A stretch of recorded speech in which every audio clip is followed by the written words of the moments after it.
আসসালামু আলাইকুম। বাংলাদেশের সর্বশেষ গুরুত্বপূর্ণ আপডেট সংবাদে আপনাকে স্বাগতম জানাচ্ছি আমি খালেদ মহিউদ্দিন। শুরুতেই থাকবে সংবাদ শিরোনাম, পরে বিস্তারিত। প্রথমেই জানাবো আমাদের হাতে থাকা সর্বশেষ গুরুত্বপূর্ণ সবথেকে তাজা আপডেট সংবাদ। প্রথমেই থাকছে জাতীয় সংবাদ।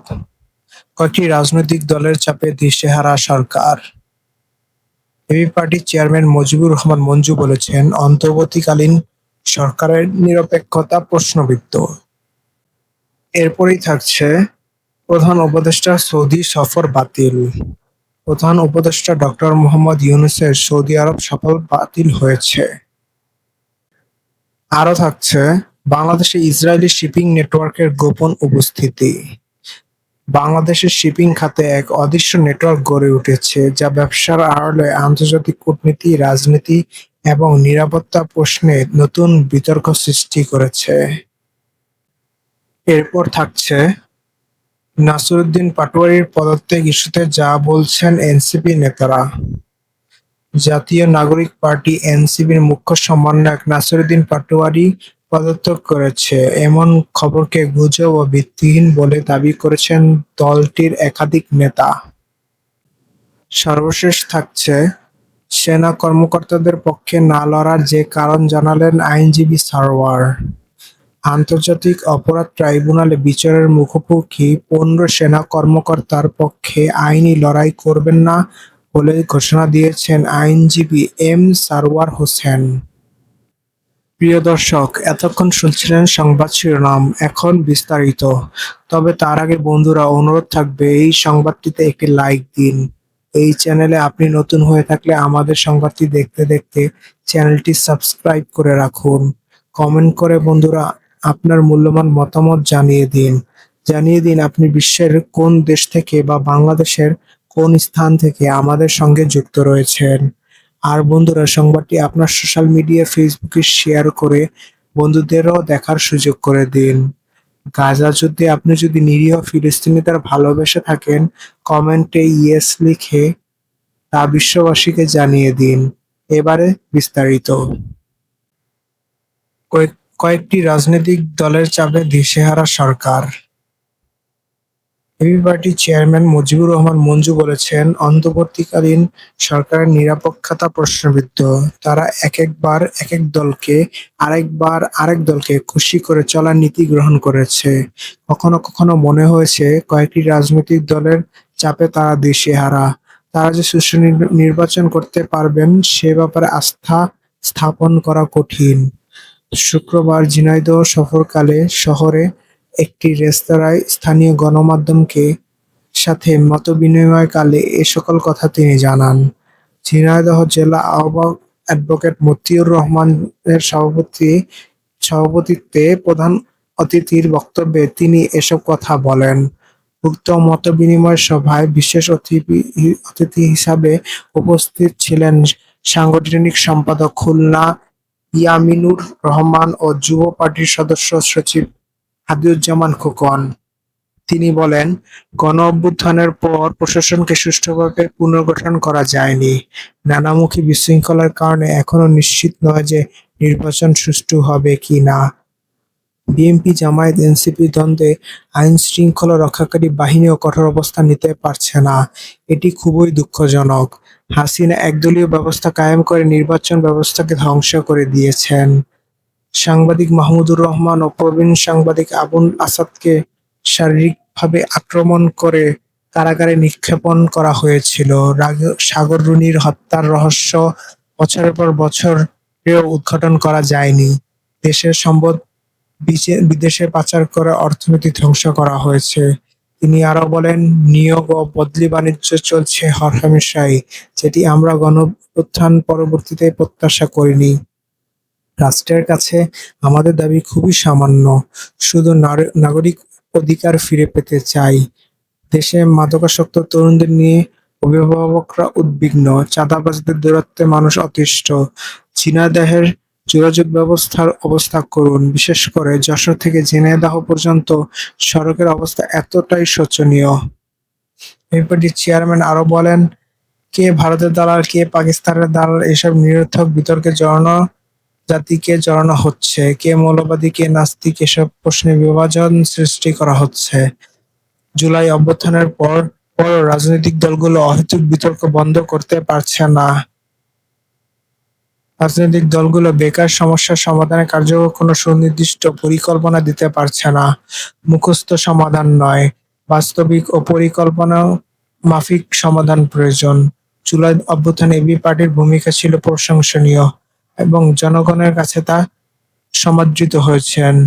তিনি জানান, ঝিনাইদহ ১ আসনে এবি পার্টির যুব সদস্য সচিব হাদিউজ্জামান খোকন, ঝিনাইদহ ২ আসনে অ্যাডভোকেট মতিয়ার রহমান, ঝিনাইদহ ৩ আসনে মুফতি মুজাহিদুল ইসলাম এবি পার্টির মনোনীত প্রার্থী হিসেবে প্রতিদ্বন্দ্বিতা করবেন। প্রধান উপদেষ্টা সৌদি সফর বাতিল। প্রধান উপদেষ্টা ডক্টর মোহাম্মদ ইউনূসের সৌদি আরব সফর বাতিল হয়েছে। সৌদি যুবরাজ ও প্রধানমন্ত্রী মোহাম্মদ বিন সালমানের আমন্ত্রণে রিয়াদে অনুষ্ঠেয় ফিউচার ইনভেস্টমেন্ট ইনিশিয়েটিভ এ যোগ দিতে আগামী ২৭ থেকে ৩০ অক্টোবর ডক্টর ইউনূসের সৌদি আরব সফরে যাওয়ার কথা ছিল। প্রধান উপদেষ্টার সৌদি আরব সফর বাতিলের বিষয়টি ঢাকা নিউজকে নিশ্চিত করে প্রধান উপদেষ্টার কার্যালয় ও পররাষ্ট্র মন্ত্রণালয়ের সংশ্লিষ্ট কর্মকর্তারা জানান, আসন্ন বিনিয়োগ সম্মেলনে প্রধান উপদেষ্টার পরিবর্তে বাংলাদেশের প্রতিনিধি দলের নেতৃত্ব দিবেন তার আন্তর্জাতিক বিষয়ক বিশেষ দূত ডক্টর লুৎফি সিদ্দিকী। কর্মকর্তারা জানান, দেশে চলমান রাজনৈতিক পরিস্থিতি, বিশেষ করে জুলাই সনদ বাস্তবায়নের প্রক্রিয়া ও আগামী নির্বাচন অনুষ্ঠানের প্রস্তুতি নিয়ে ব্যস্ততার কারণে প্রধান উপদেষ্টার সৌদি আরব সফরের বাতিলের সিদ্ধান্ত গ্রহণ করেছে। গত জুলাইয়ে ঢাকায় নিযুক্ত সৌদি রাষ্ট্রদূত ডক্টর আবদুল্লাহ জাফর বিন আবিয়াহ রাষ্ট্রীয় অতিথি ভবন যমুনায় এক বৈঠকে সৌদি যুবরাজ ও প্রধানমন্ত্রী মোহাম্মদ বিন সালমানের আমন্ত্রণপত্র প্রধান উপদেষ্টার নিকট হস্তান্তর করেন। এরপর প্রধান উপদেষ্টা সৌদি আরব সফর নিয়ে প্রস্তুতি শুরু হয়। ইতিমধ্যে এ সফর নিয়ে একটি আন্তঃমন্ত্রণালয় বৈঠকও অনুষ্ঠিত হয়েছে। বাংলাদেশে ইসরায়েলি শিপিং নেটওয়ার্কের গোপন উপস্থিতি। বাংলাদেশের শিপিং খাতে এক অদৃশ্য নেটওয়ার্ক গড়ে উঠেছে, যা ব্যবসার আড়ালে আন্তর্জাতিক কূটনীতি, রাজনীতি এবং নিরাপত্তা প্রশ্নে নতুন বিতর্ক সৃষ্টি করেছে। এই নেটওয়ার্কের কেন্দ্রবিন্দুতে রয়েছে ট্রাইডেন্ট শিপিং লাইন লিমিটেড। সংস্থাটি ইসরায়েলের অন্যতম বৃহৎ shipping company ZIM integrated shipping services লিমিটেডের বাংলাদেশের প্রতিনিধি হিসাবে কাজ করে বলে জানা গিয়েছে। আন্তর্জাতিক কন্টেইনার পরিবহনে ট্রাইডেন্ট এখন পরিচিত নাম। নথিপত্র অনুযায়ী বাংলাদেশে জেডআইএম এর সব আমদানি-রপ্তানি কার্যক্রম এই কোম্পানির মাধ্যমেই পরিচালিত হয়। ট্রাইডেন্টের নেতৃত্বে আছেন ফায়াবুর আনোয়ার। তিনি বাংলাদেশের শিপিং খাতের অন্যতম এক প্রভাবশালী ব্যবসায়ী। একসময় বাংলাদেশ কন্টেইনার শিপিং অ্যাসোসিয়েশনের কোষাধ্যক্ষ ছিলেন তিনি এবং বর্তমানে এফবিসিসিআই এর অন্যতম সদস্য। তার কোম্পানি বাংলাদেশ বন্দরের সাথে ইসরায়েলি নেটওয়ার্কে সরাসরি সংযোগ স্থাপন করেছে বলে জানা গেছে। সংশ্লিষ্ট সূত্রে জানা যায়, ২০২৪ সালের ইংরেজি নতুন বছর উদযাপনে ট্রাইডেন্টের ঢাকা অফিসে জেডআইএম লেখা একটি কেক কাটা হয়। কেকটির চারদিকে ব্যবহার করা হয় ইসরায়েলি পতাকার রং ও প্রতীক। বাংলাদেশের সঙ্গে ইসরায়েলের কূটনৈতিক সম্পর্ক নেই, ফলে দেশটির কোনো কোম্পানি বাংলাদেশের বাণিজ্য পরিচালনায় আনুষ্ঠানিকভাবে নিবন্ধিত নয়, কিন্তু বাস্তবতা ভিন্ন। জেডআইএম এর ওয়েবসাইটে বাংলাদেশের প্রতিনিধি হিসাবে ট্রাইডেন্টের নাম ও এর কর্মকর্তাদের ছবি ও পদবি প্রকাশ করা হয়েছে। এ থেকে স্পষ্ট যে বাংলাদেশের ভেতর ইসরায়েলের অঘোষিত বাণিজ্যিক উপস্থিতি রয়েছে। জেডআইএম এর ওয়েবসাইটে অর্গানাইজেশনাল চার্টে বাংলাদেশের প্রতিনিধি হিসাবে ট্রাইডেন্টের ৮ জনের নাম ও ছবি রয়েছে। এতে ফারাবুর আনোয়ারকে ট্রাইডেন্টের বাংলাদেশের কান্ট্রি ম্যানেজার হিসেবে উল্লেখ করা আছে।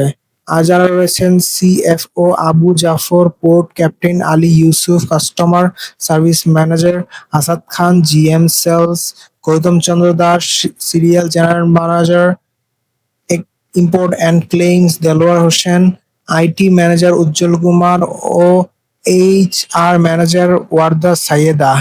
তাদের মধ্যে গত ৩০ সেপ্টেম্বর অবসরে গিয়েছেন senior general manager import and claims Delwar Hossain. Nasiruddin পাটোয়ারির পদত্যাগ ইস্যুতে যা বলছেন এনসিপির নেতারা। জাতীয় নাগরিক পার্টি এনসিপির মুখ্য সংবাদক নাসিরউদ্দিন পাটোয়ারি পদত্যাগ করেছেন এমন খবরকে গুজব ও ভিত্তিহীন বলে দাবি করছেন দলটির একাধিক নেতাকর্মী। যুগ্ম সদস্য সচিব জয়নাল আবেদীন শিশির তার ব্যক্তিগত ফেসবুক অ্যাকাউন্টে এক পোস্ট করে বলেন, এনসিপির মুখ্য সমন্বয়ক নাসিরউদ্দিন পাটোয়ারি পদত্যাগ করেনি। এর আগে বৃহস্পতিবার মধ্যরাতে কয়েকটি গণমাধ্যম ও সামাজিক যোগাযোগ মাধ্যমে এনসিপির সূত্রের বরাত দিয়ে পাটোয়ারির পদত্যাগের খবর প্রকাশিত হয়। সেখানে বলা হয়, প্রায় ২ সপ্তাহ আগে তিনি দলের আহ্বায়ক ও সদস্য সচিব বরাবর পদত্যাগপত্র জমা দিয়েছেন। তবে এগুলো এখনো তার পদত্যাগপত্র আনুষ্ঠানিকভাবে গ্রহণ করেনি দলের হাইকমান্ড। এই বিষয়ে দলের সিনিয়র যুগ্ম সমন্বয়ক আব্দুল হান্নান মাসুদ গতকাল রাতে ফেসবুকে দেওয়া একটি স্ট্যাটাসে লিখেছেন, কনফার্ম করছি, এনসিপির মুখ্য সমন্বয়ক নাসিরউদ্দিন পাটোয়ারি পদত্যাগে যে সংবাদ ছড়ানো হয়েছে তা গুজব ছাড়া আর কিছুই নয়। সর্বশেষ, সেনা কর্মকর্তাদের পক্ষে না লড়ার যে কারণ জানালেন আইনজীবী সারোয়ার। আন্তর্জাতিক অপরাধ ট্রাইব্যুনালে বিচারের মুখোমুখি ১৫ সেনা কর্মকর্তার পক্ষে আইনি লড়াই করবেন না বলে জানিয়েছেন আইনজীবী এম সারওয়ার হোসেন। বৃহস্পতিবার এই সিদ্ধান্তের কথা তিনি জানান। যদিও অভিযুক্ত সেনা কর্মকর্তাদের পক্ষে ট্রাইব্যুনালের শুনানিতে অংশ নিয়েছিলেন এই আইনজীবী।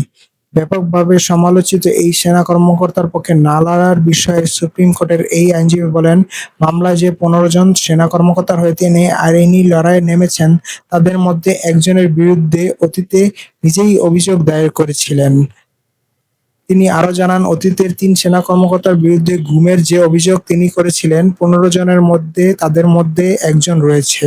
মূলত এই কারণে মামলার আইনি লড়াই থেকে নিজেকে সরিয়ে নিয়েছেন সারওয়ার।